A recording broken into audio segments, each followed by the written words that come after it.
On the 4th of July 1976, Israeli commandos launched an audacious counter-terrorism attack on Entebbe Airport in Uganda, rescuing hostages that were hijacked by terrorists from the Popular Front for the Liberation of Palestine. The terror group had hijacked 248 passengers on board an Air France Flight 139 that took off from Tel Aviv and forced it to land in Uganda. The Entebbe raid, codenamed Operation Thunderbolt but later retroactively renamed Operation Yonathan, is one of the most daring rescue operations in world history. In this edition of Hisple Media, we explain how Israel raided Idi Amin Uganda in one of the greatest rescue missions in history in 1976. Please come with me, Gabriel here. On Sunday, June 27, 1976, Air France Flight 139 took off from Tel Aviv, heading for Paris in France. The plane had a scheduled stopover in Athens, Greece, before continuing the journey. Two Palestinians from the Popular Front for the Liberation of Palestine, along with Wilfred Bosse and Brigade Kuhlmann of the German Brother Meinhof terror group, boarded the plane with other new passengers in Greece. But their unholy intentions would soon be made known. They hijacked the plane and forced it to land in Benghazi, Libya, where it was refueled. During that period, the hijackers freed Patricia Martel, a British-born Israeli citizen who cut herself and pretended to have a miscarriage while bleeding excessively. But this was their first serious mistake. Martel traveled to London and was debriefed by MI6 and Mossad officials. She recognized the terrorists based on images she was shown, revealed the number of hijackers and the type of weapons they carried. Meanwhile, the plane had left Benghazi for Uganda and landed at Entebbe Airport at about 3:15 p.m. on the 28th of June, more than 24 hours after its initial departure. While in Uganda, President Idi Amin Uganda welcomed both the terrorists and the passengers and deployed Ugandan soldiers to secure the airport. The plane had landed with 248 people, and the terrorists quickly separated the Jewish and Israeli hostages from the rest of the captives. Their target was the Jews. 5 known Israeli captives, including 2 ultra-Orthodox Jewish couples from the United States and Belgium, as well as a French resident of Israel, were compelled to join the Israeli group when the hijackers accused them of hiding their Israeli identities. 3 additional persons whom the terrorists did not separate apparently joined the Israeli hostage group on their own volition. In the meantime, Ugandan President Idi Amin Uganda paid frequent visits to the hostages to inform them on developments and promised to use his effort to negotiate their release. On June 30th, 48 known Israeli hostages, including old and sick travelers and women with children, were freed and taken to Paris. In the meantime, 4 more terrorists joined the hijackers in Entebbe. The situation became interesting. Don't forget to hit the like button on this video and subscribe to Hisple Media for more interesting African history stories. Thank you. The kidnappers requested a $5 million ransom to release the plane. They also demanded Israel to release 40 convicted terrorists as well as 13 more prisoners from other countries. They gave the Israeli government 48 hours to comply, or they threatened to kill the hostages. With the deadline approaching and nothing known about the hijackers' underlying intentions or their actual location in Entebbe Airport, Israeli government and security agencies needed to gather more information about the situation as soon as possible. But when presented with an ultimatum, time is of the essence. By midday on Tuesday, June 29, the IDF, the Israel Defense Force personnel, had gathered enough information to enable them plan a rescue operation. But faced with little choice and needing to buy time to plan a rescue operation, the Israeli government announced on July 1st that it will enter into negotiations with the hijackers. This allowed the terrorists to extend their deadline to noon on Sunday, July 4th, and release another 100 hostages that were flown to Paris. However, the 12-member Air France crew decided to stay with the remaining 105 Jewish and Israeli hostages. Meanwhile, Baruch Baleg, a retired IDF officer, had known Idi Amin for many years and was asked to contact him to plead for the hostages' release. He spoke with Idi Amin on the phone many times, but could not convince the dictator to help. The Israeli government also approached the United States government to deliver a message to Egyptian President Anwar Sadat asking for him to intervene. But this did not help either. In the meantime, Prime Minister Yitzhak Rabin and Defense Minister Shimon Peres debated whether or not to accept the hijackers' demands. Rabin was inclined to do so, but Peres feared it would encourage more terrorism. Peres was also influenced by a meeting he had with Sayeret Matkal commander Lieutenant Colonel Yonatan Netanyahu, who assured him that the operation would succeed. On the 1st of July 1976, after reviewing several military operations, Brigadier General Dan Shomron submitted his rescue plan to Chief of Staff Mordecai Gore, Peres, and Rabin. He requested permission to launch an operation involving around 200 of Israel's top soldiers. And the following day, they all witnessed a dress rehearsal. Shomron's strategy relied on many advantages that Israel had over the terrorists, one of which was that an Israeli construction company had built the Entebbe Airport, so Shomron obtained the designs. The second was that an Israeli pilot flying a tiny Cessna propeller plane flew over the airport many times and collected images that he handed to the government. The third was that the non-Jewish captives that were released described the hijackers, their weapons, and their positions at the airport. The fourth was the most significant advantage Israel had, which is the element of surprise.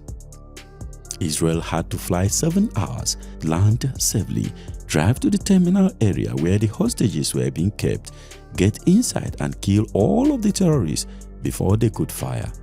Interestingly, no one anticipated the Israelis to take such a risk, but that was exactly what they did. However, there was another obstacle to be crossed. The raid could not take place without the help of at least one East African government. This was because Israel lacked the logistical capability to refuel the Lockheed C-130 Hercules aircraft they planned to use in the air. Several countries were sympathetic, but none wanted to risk the anger of Idi Amin or the Palestinians by permitting Israel to park their planes within their borders. But Sir Maurice Oldfield, the head of Britain's MI6, put his Mossad contact in touch with Kenyan Minister of Agriculture Bruce Mackenzie, who persuaded President Jomo Kenyatta to allow Israeli aircraft to cross Kenyan airspace and refuel at what is now Jomo Kenyatta International Airport. It was now time for the operation to begin. Operation Thunderbolt began at 13:20 hours on July 3rd, when the aircraft took off and flew south for the 2,500-mile venture to Entebbe. It was at this time that the plot was revealed to Israeli cabinet, which voted to continue the operation. Meanwhile, the lead Hercules carried the Sayeret Matkal Rescue Force, which was headed by Lieutenant Colonel Yonatan Netanyahu. It also housed 2 jeeps and a black Mercedes similar to Idi Amin's personal vehicle. 2 other Hercules aircraft carried reinforcements and troops assigned for specific operations. They included a group of paratroopers headed by Colonel Mitan Vilnai, charged with securing the public airport field, clearing and securing the runways, and guarding and refueling Israeli aircraft in Entebbe. Colonel Uri Sagi's Golani unit had a responsibility to secure the C-130 Hercules aircraft for the hostages' escape, bringing it as near to the terminal as feasible and boarding the hostages, while another Sayeret Matkal force led by Major Shaul Mufaz was expected to clear the military runway and destroy Uganda's MiG fighter planes on the ground to prevent any possible interception by the Ugandan Air Force and keeping enemy ground troops out of Entebbe. So, consequently, about 11 Ugandan MiG fighter planes were destroyed. The air package also included 2 Boeing 707s. During the operations, one of the 707s served as a forward command post circling over Entebbe Airport. The second was configured as an airborne hospital and it landed in Nairobi, in Kenya. As the team departed, the F-4 Phantom escorted the Hercules transporter as far as feasible, which was around 1/3 of the distance. even though the task force flew along international flight path over the Red Sea as it took off from Sharm el-Sheikh. To evade radar detection, the plane flew at a height of not more than 30 meters or about 100 feet. During the flight, many of the men became airsick. One had to be left behind and was replaced by Amos Goran, who had been assigned to a separate plane. Netanyahu explained the plan to Goran by drawing a sketch of the terminal on the back of an air sickness bag. As they got to Entebbe, a surprise awaited them as the runway lights were on. But despite this, they arrived on notice at about 23:01 local time, only 1 minute behind schedule. 6 minutes later, the second and third Israeli planes arrived, carrying reinforcements and troops assigned to assist in fighting Ugandan forces securing the airport. The fourth aircraft, the only one with enough fuel to fly to Entebbe and back to Israel, arrived empty to evacuate the hostages. While at the airport, Netanyahu's troops drove slowly and calmly towards the old terminal in familiar vehicles as if they were Ugandan soldiers. To take the terrorists by surprise, they were ordered not to shoot until they arrived at the old terminal. But as they approached the terminal, two Ugandan sentries who were aware that Idi Amin had lately acquired a white Mercedes directed the cars to stop.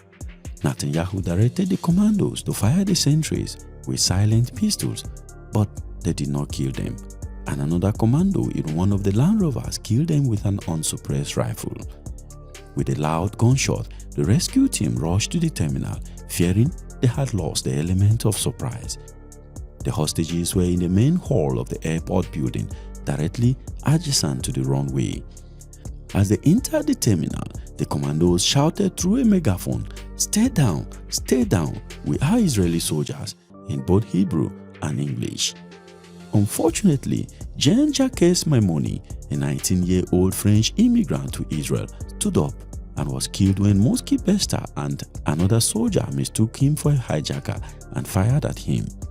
In addition, another hostage, Pascal Cohen, 52 years, was also fatally wounded by gunfire from the commandos. A third hostage, 56-year-old Ida Borokovich, a Russian Jew who had immigrated to Israel, was killed in the crossfire.